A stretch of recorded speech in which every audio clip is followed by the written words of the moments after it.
CV एक जाति है। सीवी क्या है? सीवी नाम की एक जाति थी जो किसी समय पंजाब में रहती थी। कहां रहती? पंजाब पे अटैक किया अलेक्जेंडर ने। किसने अटैक किया? ग्रीस का एक राजा अलेक्जेंडर, जिसको हम हिंदी वालों ने बना दिया सिकंदर। हिंदी वालों ने उसी का नाम क्या कर दिया? उसका नाम अलेक्जेंडर है। उसको खुद को भी नहीं पता कि भारत वाले लोग उसको क्या बोलते हैं। तो उसका सिकंदर नाम से कोई भी लेना देना। उसका नाम क्या था? अपने से अलेक्जेंडर बोला नहीं गया, इसलिए अपने वालों ने कह दिया जा आज से तेरा नाम क्या है। तो एक कंगना रनावत की मूवी देखना कभी, क्वीन। क्वीन मूवी है कंगना रनावत की। उस मूवी में वो अकेली हनीमून मनाने जाती है। शादी होने वाली होती है, शादी हो नहीं पाती, फिर उसको लगता है हनीमून तो फिक्स किया हुआ, जाऊंगी तो सही में। वहां उसका ग्रुप बन जाता है, दोस्त दोस्त बन जाते हैं उसके कई।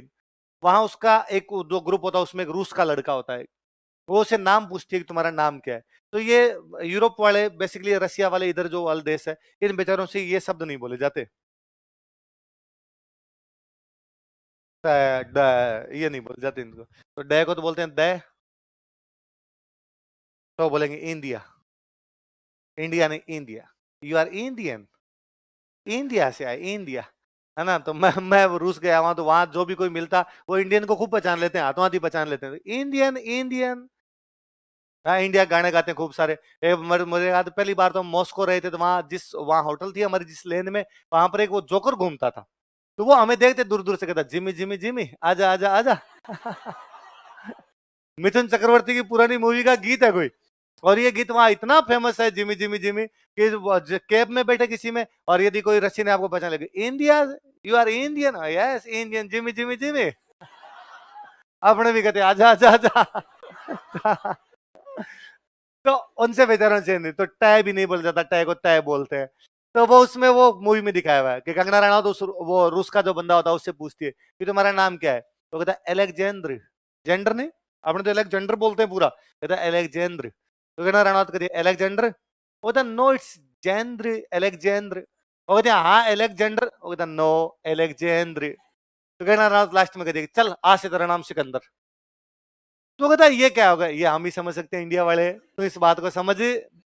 अलेक्जेंडर पंजाब पर अटैक करता है, सिवी हार जाते हैं। सिवी एक जाति है जो पंजाब में रहती है, सिकंदर या अलेक्जेंडर से हार जाती है, हार के आ जाती है उदयपुर चित्तौड़गढ़। कहां पर आ जाती है?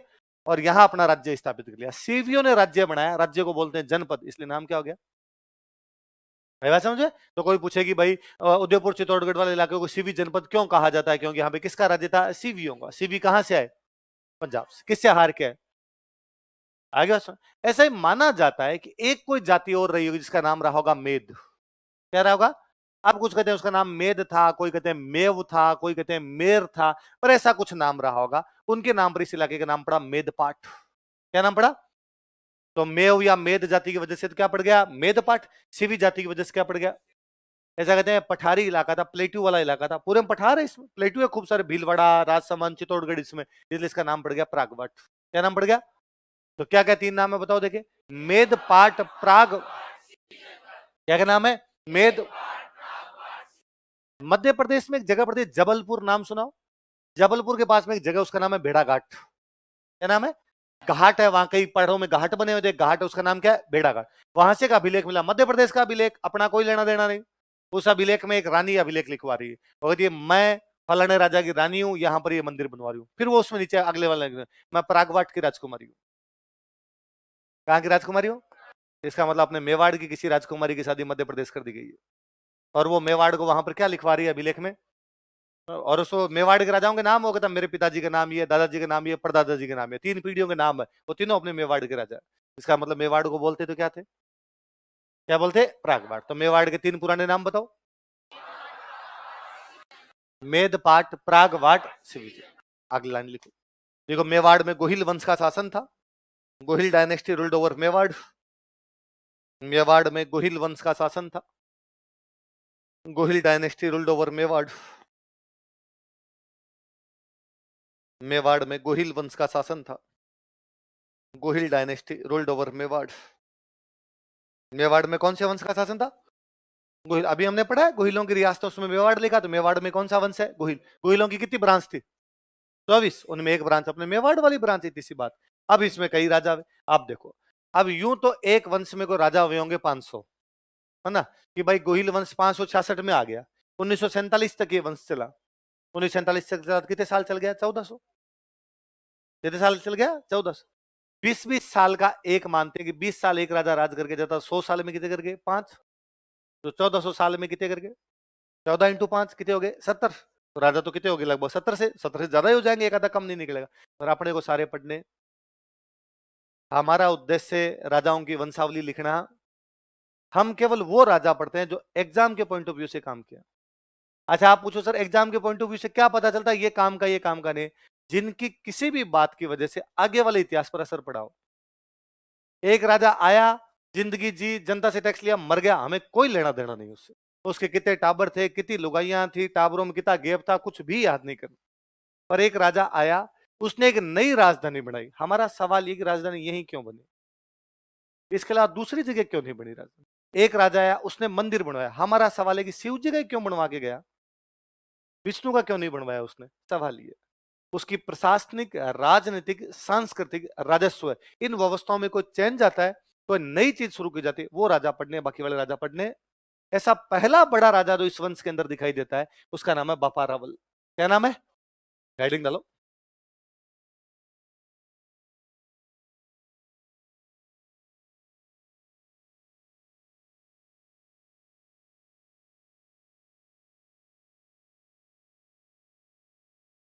क्या नाम है? बापा। आप सुनना, देखो थोड़ा पुराना बताता हूं। 712 ईस्वी का समय है, 712 एडी के आसपास का समय। भारत पर मुसलमानों के अटैक हो रहे थे। मुसलमानों में भी भारत में सबसे पहले जिन मुसलमानों ने अटैक किए वो अरब देश से आए थे। कौन से देश से? सऊदी अरब साइड के जो मुसलमान, सबसे पहले तो अरबों ने भारत पर सबसे पहले अटैक किया मुसलमानों। 712 में एक सेनापति है, उस सेनापति का नाम मुहम्मद बिन कासिम। क्या नाम है? मुहम्मद बिन कासिम।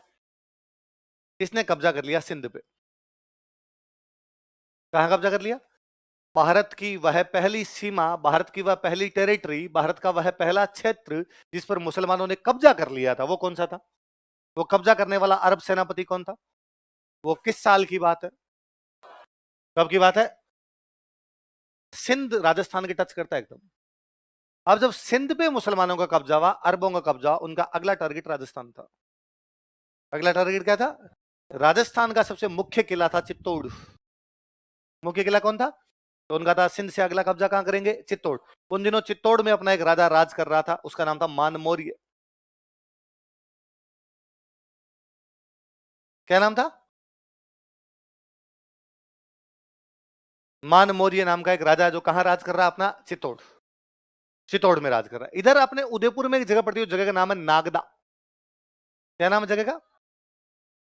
और नागदा के अंदर राज कर रहा है आपका बापा रावल। कौन राज कर रहा है?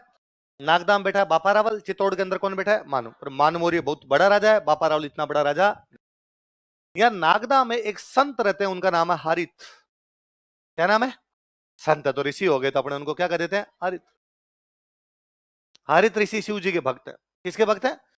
शिव जी के भक्त हैं हारित ऋषि। ये कहां पर रहते हैं? नागदा। नागदा का राजा कौन है? ओबीसी बात है, धोख लगाएगा। अभी अपने सारे नेता देवताओं के साधु संत जीते सबके धोख लगा रहे हैं। ये तो ठीक है, कई साधु संत पकड़ लिए गए बाद में, वरना जब तक नहीं पकड़े गए तब तक अपने वाले सारे धोख लगा रहे थे। ऐसा कोई नेता नहीं जिसके आसाराम बापू के साथ फोटो नहीं है। वो पकड़ लिए गए तब आप सारे भले कंडेम कर दें उनको और कह देंगे साहब उन्होंने ये गलत काम किया, पहले सारे के सारे धोख लगा रहे। ऐसा कोई नेता नहीं है जिसकी बाबा जी गुरमीत राम रहीम के साथ फोटो नहीं है। बाबाओं के धोख लगाना राजनीति का हमेशा काम रहा है, क्योंकि राजनेता को पता होता है बाबा के पीछे जनता है, इसके धोख लगेंगे वोट मिलेंगे। ये पहले राजा भी जानते थे कि बाबा जी ये है कि अच्छे बाबा जी है, बुरे बाबा जी। आजकल कई बाबा जी निकल गए भाई, खराब निकल गए, तो अपने उनको जेल के अंदर भी डाला। और अच्छे बाबा जी खूब सारे भले संत है, आज भी भारत के अंदर खूब भले भले संत बैठे हैं, तो देख के लगता है कि अरे यार क्या यूं अच्छी बातें बताते हैं, कितना अच्छा काम कर रहे हैं। ऐसे ही एक भले बहुत अच्छे बाबा जी है, उनका नाम क्या है? इनके धोख कौन लगाता है? हारित ऋषि मरने वाले हैं। मरते हारित ऋषि ने बापा रावल से पूछा कि बापा रावल मांग, तेरी को इच्छा हो तो, तूने मेरी सेवा की, तेरी सेवा से बड़ा राजी हूं। बापा रावल ने कहा महाराज थोड़ा ढंग का जुगाड़ कर दो, ठीक रहे, नरेगा में काम करते करते तंग आ गया। नागदा छोटी जगह थी, कोई बड़ी जगह थी नहीं। और हारित ऋषि मरते मरते कह गए कि जा बापा रावल, तू क्या याद रखेगा, भगवान शिव बहुत जल्दी तुझे चित्तौड़ का राजा बनाएंगे। क्या का राजा बनाएंगे? और बापा रावल ने कहा महाराज थोड़ा ज्यादा नहीं बोल गए आप? चित्तौड़ मान मौर्य बेटा है वहां पे, वो अपने आप में एक बड़ा राजा है, और मैं कैसे बन सकता हूं? हारित ऋषि ने कहा पहले इस्तेमाल करो, मैं कह रहा हूं तो बनोगे तो बनोगे। हारित ऋषि तो मर गए। 712 में मोहम्मद बिन कासिम कहां पर कब्जा कर लेता है? सिंध।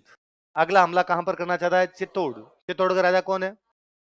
और उसके मंत्रियों को लगा कि मान मौर्य में ताकत है, और यदि अरबों का आक्रमण हो गया, यदि मुसलमानों का आक्रमण सिंध से चित्तौड़ की तरफ हो गया, मान मौर्य संभाल। वो चला के बापा रावल के पास गए।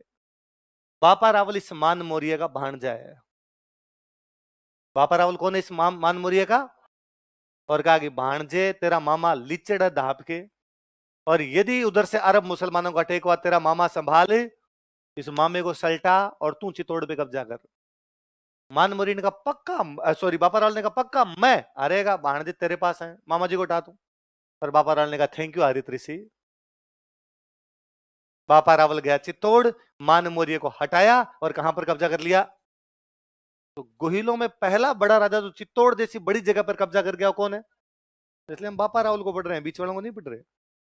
बीच वालों का नागदा में टाइम पास हो गया रह गया, इसलिए हमने कहा आ गए होंगे मर गए, उसमें हमें क्या लेना देना है। पहला बड़ा आदमी जो टेरिटरी का विस्तार कर गया था वो कौन था? किसको हटा के? ये 734 की बात। कब की बात है? ऐसा उसने कौन से ऋषि के आशीर्वाद से किया? हारित ऋषि कहां रहते थे? वो किसके भक्त थे? देखो